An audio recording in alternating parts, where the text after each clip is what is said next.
And welcome to Women of Influence podcast. Hi, I'm Jalen with the J Group Real Estate Team. The Great American Speak Off. One of my favorites.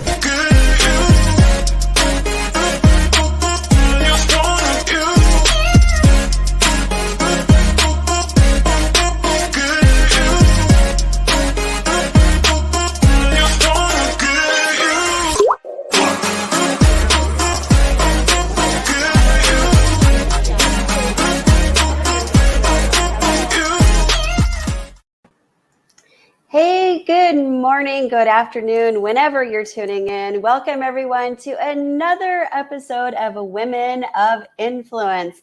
And with me today, I have the sincere honor and privilege of having Miss Sharon Jones. Welcome, Sharon. G'day, Jaylyn. Thank you for having me. It's a privilege for me to be here. Oh, you're so sweet. Okay, everybody, I do understand you go by Shaz, so I will refer to you as Shaz, which is a very cool name, by the way. I love it. Thank you. You're welcome. So a little bit about Miss Shaz, everyone. So Miss Shaz Jones is an Australian content creator, entrepreneur, and consultant who works with the best and brightest business owners to create and automate profit from digital assets. As the founder of Onliners, Miss Jones was the first person in the world to publish a book to a mobile device and the first Australian woman to make more than $1 million in online sales. Her book, Never Pay Bills, was an Amazon #1 bestseller, and her app was downloaded from the Apple Store in more than 70 countries, and her Bible Hacks podcast is rapidly gaining in popularity amongst kingdom entrepreneurs who want to boost their business God's way. This is so fascinating. I'm so excited to interview you this morning, Ms. Shaz. So I want to ask you first and foremost, how does it feel to be the first person ever to publish a book to a mobile device? That is so cool. Yeah, it was cool. I was very blessed to have that opportunity. So it was a global competition put on by Nokia, who were the leading mobile phone people at the time, and they wanted to explore different uses for the mobile phone. So the screens at the time were just like an inch high, like they were really tiny. They had no color, there was no videos or any of the fancy stuff that we have today. And so when I actually got to publish a book to the mobile device, and incidentally, the book was called The Faithfulness Myth, and it was about the parable that Jesus tells about the talents, where he gives one person one, another two, another five, and they multiply them. And so it sort of was headline news around the world because no one had published an actual book with a ISBN that you could get from the bookstore onto a mobile device before. So there was lots of media commentary and critics and innovators, articles in Japan and Finland, Sweden, lots of places I hadn't even been at that stage, and America. So it was very cool to have a global first. That is amazing. So you created quite the buzz. That is so freaking cool. I'm like, I just can't get over it. I'm just so impressed by that. So I understand also that you help kingdom entrepreneurs boost their business in God's way. Can you tell us a little bit about what that is and how does that work? Sure. Well, most kingdom entrepreneurs, if they've got an existing business, they're looking at their business in one particular way, and they often come to me because they kind of got stuck in the way they see their business. And the great thing about God is he always sees things different to us. So he tells us in Isaiah that his ways are not our ways and his thoughts are not our thoughts. So we get new stuff. We get innovative ways of looking at things when we do it his way. I don't know, it's usually just a quick conversation to help people look at things differently. Would you like a demonstration with your business? Yes, absolutely. I was just going to ask you, like, how do people typically look at their business versus how God looks at it? So, yeah, please fire away. Okay, so what business are you in, Jaylin? So, I am in the business of people ultimately, but like to keep it real, I'm in real estate.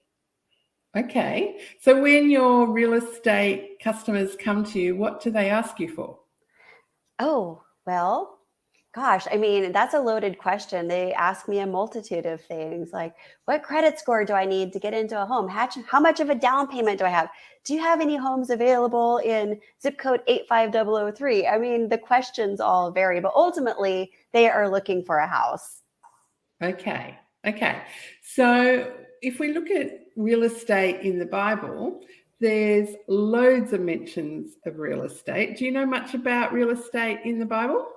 Oh, I know absolutely zilch. Please enlighten me. Well, when God works with real estate, so the first verse of the Bible, it says that God created two different locations. He created the heavens and he created the earth. So when God talks about real estate, it's often the same as the golden law of real estate. Some people call it location, location, location. So one of the things that I can get an entrepreneur who's in real estate to do is to just open their Bible to any page and just start circling or underlining or taking note of any location in there, whether it's a river or a road or a house or land or a city or a nation. And they're like amazed at how much the Bible is answering one question, and that is where? And that one question, where, is the whole frame for successful real estate businesses. Because if you think about real estate, just about everything else can change except for the location.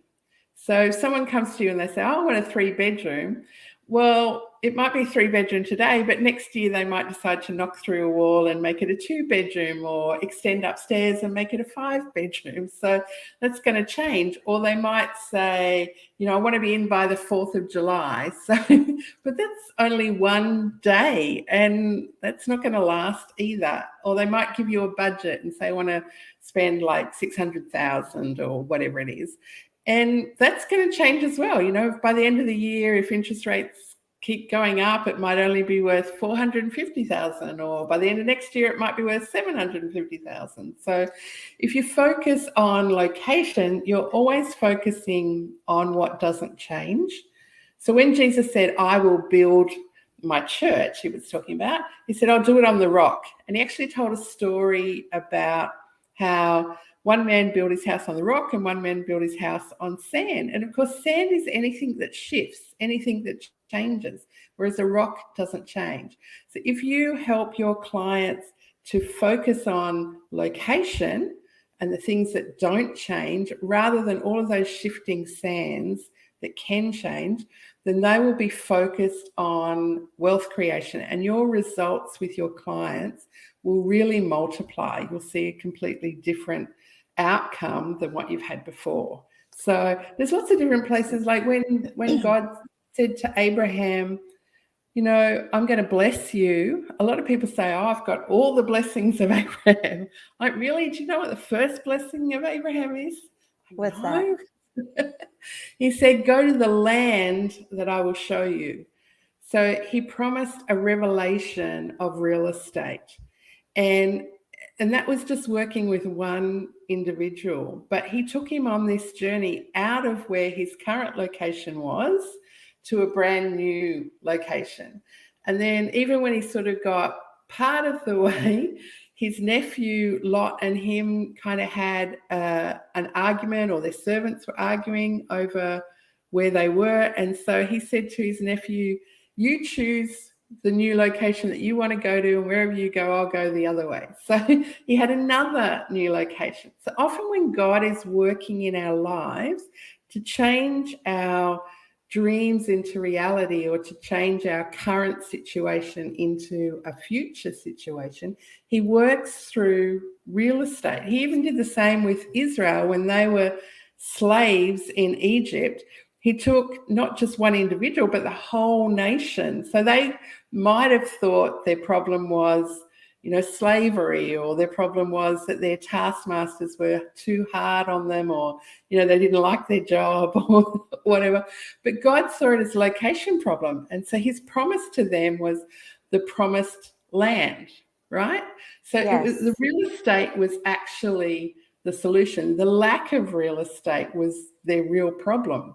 So when you frame things like that, you start thinking about real estate the way that God is thinking about real estate. And it's a completely different way to the way that most normal real estate agents are. Yeah, definitely. And you're absolutely right. I mean, 99% of the time, it's all about location, unless you're dealing with somebody who wants to get one of those cute little homes on wheels and they can take it wherever they want, across the country. The location changes, right? Those those are becoming increasingly popular, and they do have some really cute ones out there these days. We're very inexpensive, relatively speaking. So if you don't care too much about your location, that might be an option for you. So really, Yes. yeah, that is so good. Thank you so much for explaining that to me. And I'm like, I feel, I don't know, so much more. I don't know what the word is here. Blessed about, like the fact that I'm working in, via God's purpose for me and helping people to find a permanent foundation and help them find that perfect location, right? So that's so Exactly. good. Yeah. Thank So you you for that. do see, you're feeling already that you can show up differently for people because now you're thinking about the way that God thinks. You're doing things the way that he does it.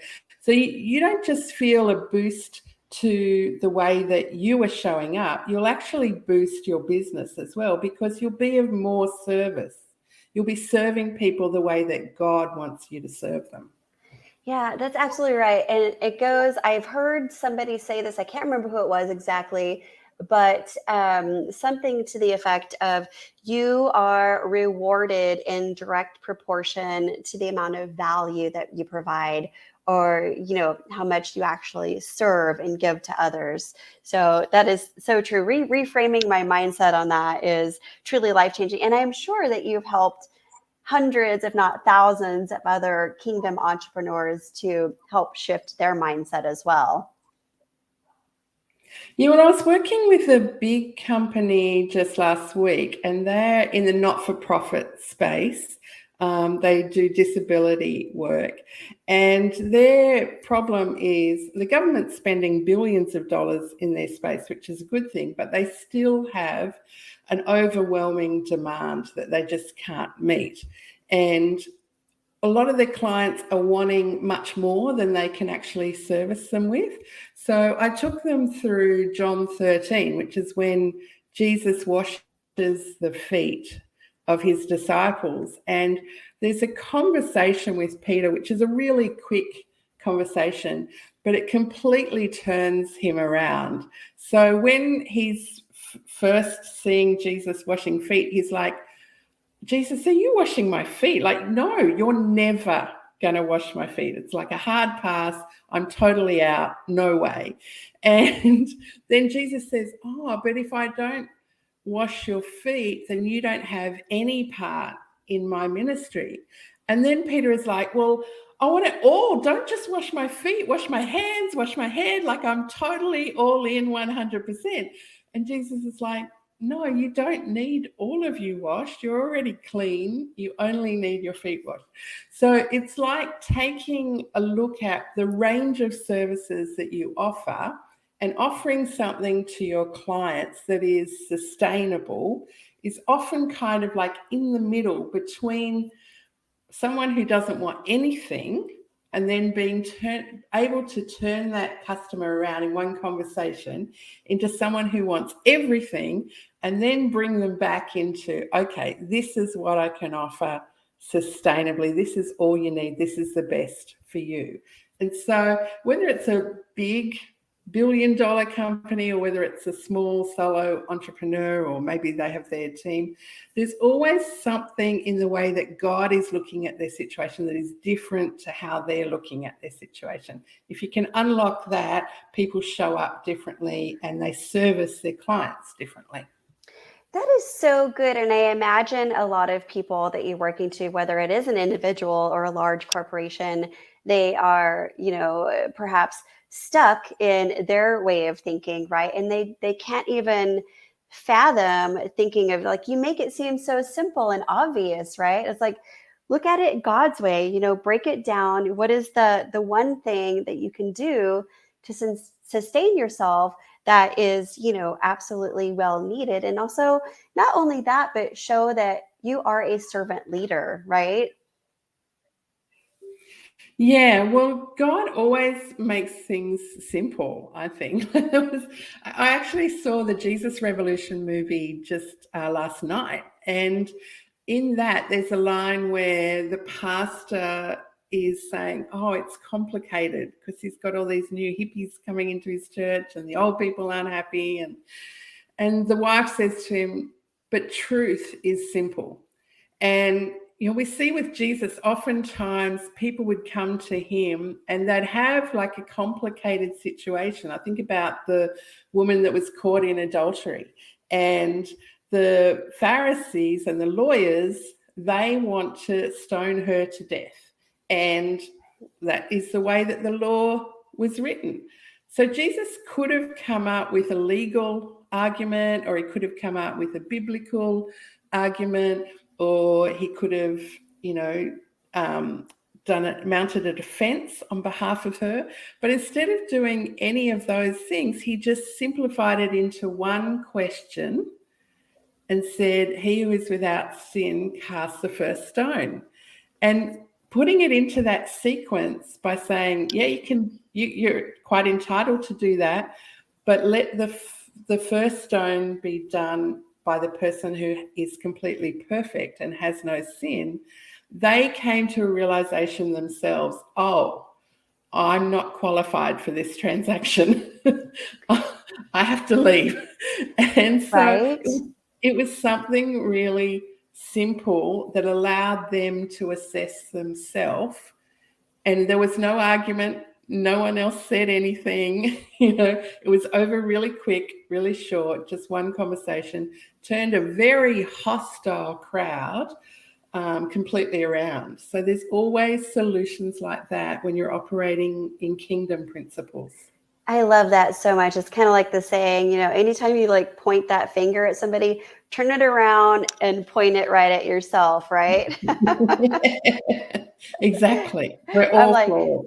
I quite often do that. I like find myself not recently, but in the past when I was much younger and much more immature, I would like point the finger at somebody else. I'm like, they made me, or they did that, and blah blah blah. And I'm like, now I'm like, look in the mirror and I'm like, oh yeah, you know what? It's me. I'm the problem. I think that's a Taylor Swift song, actually. It's me. We should play that. Anyway, so that's such good stuff. I mean, I could talk to you all day long, but the next question I want to ask you is, how Sure. is it that you help kingdom entrepreneurs automate profit from digital assets? I'm not sure I fully understand like what a digital asset is, or maybe some examples of digital assets. So please tell me more about that. Well, we're creating one right now. Oh, So, yeah, basically anything that's online can be a digital asset. So some people use it like it's a digital expense and it's here today and gone tomorrow. But if you look at it as a digital asset, then it could make you money, an income stream from now to eternity, right? Because the digital isn't going to go stale. So it could be a book, it could be a video, it could be a script, it could be a Facebook post or an Instagram theme, a LinkedIn, whatever. If it's online, it can be a digital asset and you can create income from it. I love that so much. So, what are some ways that you help kingdom entrepreneurs actually automate this whole process, automate their profits? I'm like really curious about this. So there's lots of platforms that will do that for you. So you would have heard of Etsy, of Amazon, of eBay. All of those are platforms that will help you automate the profit. You don't have to do the selling. They'll do it all for you. You don't have to even do the fulfillment in a lot of cases, particularly if it's digital assets, and it can just be downloaded. And I remember when I first got started, I used to get an email every time that someone downloaded or there was a sale, and I would get so excited. I was like, oh, I just made money in my sleep. It was just so exciting.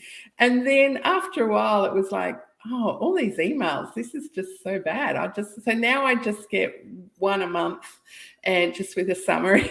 And it's usually computers talking to computers. The money just ends up in my account. I don't have to do anything. I don't have to know anything. It's all completely automated. So this again, like in Mark, Jesus tells the story of the kingdom of God, and he says it's like a sower who puts seed in the ground, and first of all it comes up with a stalk, and then there's the blade, and then there's the ear, and then the full corn in the ear.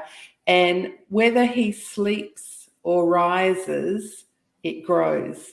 And so that kind of income is kingdom income because it's growing whether you're awake or asleep. So those sorts of things are what I look for in a kingdom business. I love that so much. And would you say that the more that you reap, the more that you sow? Yeah. So if you sow, obviously, Paul, the apostle, tells us that if we sow sparingly, we'll reap sparingly. And if we sow generously, we'll reap generously. So definitely. But there's not just sowing and reaping, there's also trade. Had a great conversation on my Bible Hacks podcast this week. Just released it today, in fact, on trade. And trade is different to sowing and reaping because in trade, you know before the transaction exactly what you're going to get. And so when David was fighting Goliath, he asked 3 times, what will the king give to the person who wins this battle? And he was told, you'll get great wealth, not just wealth, great wealth. You'll get married into the royal family, you'll get a princess, and you'll also have a tax-free status for your whole family. So he knew beforehand, and that's the difference between trade and sowing and reaping. Sowing and reaping, you'll usually get a return and it'll be proportional to how much you sow, but you don't know what that is. Whereas with trade, if I give you, $100, you give me a handbag or a pair of shoes or whatever, you know what you're getting with trade. So that both can be kingdom. I love that so much. And he truly was a blessed man, wasn't he? Yes. That's awesome. So I understand that you have a quiz out there so people can find out if they are a high score entrepreneur. I'm going to put your link up there. Tell us a little bit about what the Bible Hacks quiz will reveal to someone who takes it. Well, it's a very quick quiz, so it's only 7 yes or no questions, and it will give you a personal report of the things that you are a high score entrepreneur in and those that you maybe want to improve your score. And so it's very easy. It's free. You just go to biblehacks.scoreapp.com, like the link says, and put in your email address so we can email you the report, and it will help you see where the areas are you're strong in and where the areas are that you can use some help. Well, I am definitely going to take that quiz as soon as we end this broadcast. I'm curious to find out what my score is. And then as far as if somebody would like to sign up and work with you, Miss Shaz, how would you recommend they get a hold of you? The same way? Yeah, that's the best way to get a hold of us, because then we've got some information. We can have a conversation based on not just what I can do, but I will know what your areas are. So it allows me to have a personal conversation with you. So the kind of businesses that I normally look for are kingdom businesses. So some of the attributes that they have, so the kingdom is global, right? So Yes. when we pray, Father in heaven, we're also praying, your will be done on earth. So it's #global. It's not just in my little locality, it's a global business. The kingdom is also remote because we're saying, Father, who isn't where I am, I want your kingdom to come to where I am. So kingdom businesses are global and they're remote, and they also have a team. So if you know anything about the story of Jesus, it doesn't make any sense without his team. So, Matthew and Peter and John and James and Judas and Thomas, all of his team was actually contributing to the work that he was doing and the mission that he was fulfilling. So I look for businesses that have a team, that are global, that are remote or digital in some way, and they are the ones that I can help the most to boost their business God's way.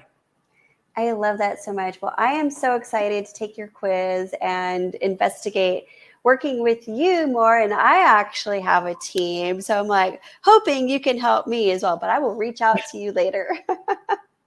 I'd love to work with you, Jaylene. That would be great. Thank you. I would be so honored. So, Miss Shaz, are there any last words of advice or inspiration or anything that you would like to throw out there to our audience? I just encourage people, just start. If you haven't started a business, start. A lot of people get caught up on, I have to be an expert, but you don't have to be an expert to start. There's one woman in the Bible, actually, she came to Jesus and just washed his feet or anointed him with oil. And all of the critics said, this could have been sold and given to the poor, and they all had ideas about something else she could do. But she, in 5 minutes, probably, it would have been a quick thing. It wouldn't have taken days to anoint Jesus. But Jesus said about her, wherever the gospel's preached, it's going to be remembered what she did. And so he gave her global permanent fame as part of the gospel, just for something really simple.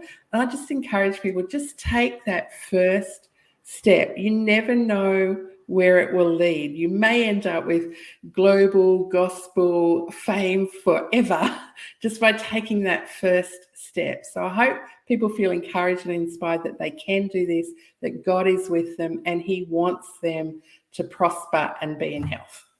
I love that so much. And that just reminds me of my favorite verse ever, Jeremiah 29:11. God has a plan to profit you and not harm you. I'm kind of paraphrasing, obviously, but something to that effect. That's one of my most favorite verses. So great advice, Miss Shaz. Just get out there, just get started.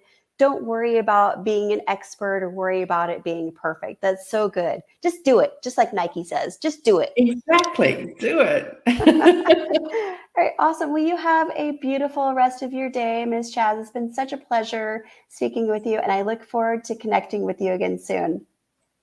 Thank you.